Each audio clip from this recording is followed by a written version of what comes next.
is coming in 2017. Number 10 is Rare's Sea of Thieves, an action-adventure game built on the idea that the community should create its own narrative. To run a ship, you'll need to cooperate, either with friends or randoms from around the world, and you'll partake in a communal treasure hunt where you'll go all in and essentially yo-ho, a pirate's life for me all over the place. It really looks like a high-quality game, and if it turns out to be even half of what it's promised to be, Sea of Thieves is probably going to be at least one of the most interesting multiplayer games out there, and cooperatively playing in its open-world multiplayer environment is at least going to be something new. Number 9 is Cuphead, which is, by the way, one of the coolest looking games just in existence, just based on pure style. They've taken the aesthetic of old Disney movies and made it into a game, all the way up to the visual distortion that one might expect with an old film, and have given you a 2-player co-op game that promises to be frenetic bullet hell / platforming action.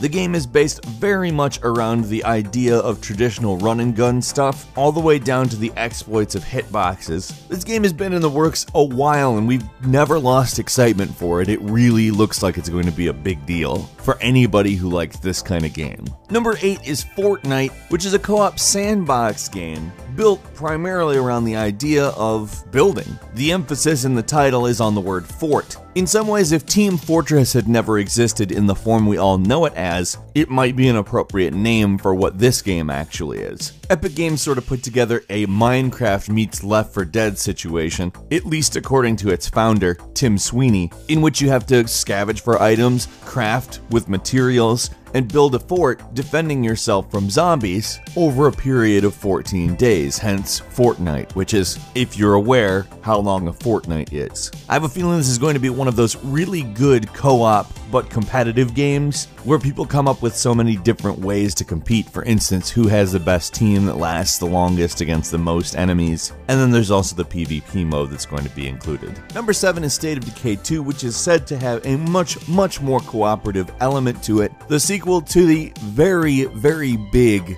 zombie survival game is one of those projects that we've been very excited about during the time that it's being developed, and really before we even knew for sure. Something we think is really cool about this is that they're launching with 3 maps, each of them the size of the first game, and that there may be more maps to come. They want to end up fostering more difference between the types of gameplay you need for different areas, and it's all fairly exciting because even if the point wasn't more community, more co-op oriented gameplay, it'd still be a bigger and better State of Decay, which State of Decay is great. Number 6 is Crackdown 3, and yes, we are going to talk about this game until it comes out, because Crackdown 3 is the game where you can destroy the big city. And eventually it's finally going to come to us, and we're finally going to take down a whole city together. It's been a long time, and there's not that many games with extremely destructible environments, but here we do have Crackdown. And I could probably talk about how long we waited for this game more than I could even talk about exactly what this game is, but frankly, it is actually going to be one of the coolest games ever made because, hey, do you remember all the cool stuff about Red Faction? You remember how it was kind of limited because the technology of the day couldn't quite give us everything we wanted out of it? This is like that without those limits. Just blow up a city, blow it up, done. Buildings coming down everywhere. All it has to do is just deliver on that, and I'm ready for it. Frankly, doesn't even really need that great of co-op gameplay, although I'm sure part of the reason for the many delays is that they want the gameplay to be perfect, and I'm okay with that. At least for a little while longer, I'm okay with that.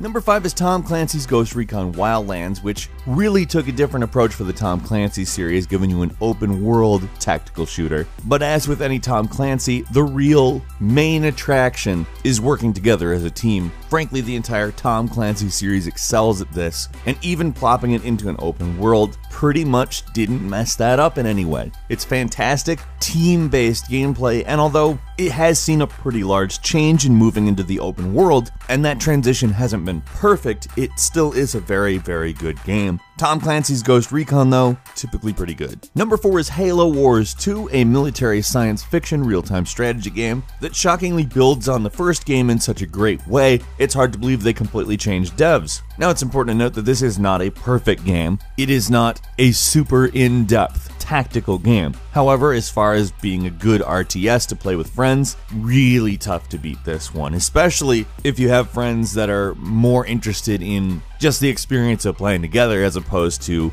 like I said, really in-depth strategy playing. This is an accessible game. Now that doesn't mean it's an easy or simple game, it's simply a game that is not built for micromanagement. What's odd is how well the gamepad works in this compared to how you might expect, given a RTS is basically the type of game you would play on a keyboard and mouse. They managed to tighten up all the concepts to really actually work pretty well with a controller, and that's, I think, why it's such a good co-op game, because it really is one of those games you can just sit down and play without learning a whole hell of a lot. That said, it is an RTS, it is a little more complex than, say, an FPS, but still, some people want that. It's a little of column A, a little of column B. For a lot of people, that's great. For some, it's so-so, but I really like Halo Wars 2. Number 3 is Divinity Original Sin 2, and just like the original Divinity Original Sin, which is, by the way, quite a mouthful, multiplayer can be competitive or it can be cooperative. But what's more interesting about this is how you can have characters interact with each other. You can establish friendships, romantic relationships, or even rivalries, and how that's going to come into play as far as cooperative play. I'm very interested because Divinity Original Sin is, it's pretty much a primo game. Considering both of these titles were kickstarted, the original and this sequel, it's quite impressive what they've accomplished. Original Sin took an early access route and throughout really developed quite a bit, and the final should be a really good game. Number 2 is Sniper Elite 4, which is set in 1943 Italy, which has significantly larger maps than its predecessor, and really did a good job opening up the gameplay. It's set immediately after Sniper Elite 3, there's rumors of a new Nazi weapon, and you're a sniper and or group of snipers with the skills and wherewithal to take them out. It's a little more complex than that, but these lists don't exist to spoil the plot of every game. Finally, number 1 is the big one, Destiny 2. Destiny's an interesting one. When it first came out, it really struggled to find exactly what it's, attempting to be. Had some really wonky voice acting, and just wasn't sure what they wanted from it. But the game itself, though it took a little bit of time, did really find its legs. It found what it wanted to be, and it created a style of gameplay that is pretty unique to Destiny.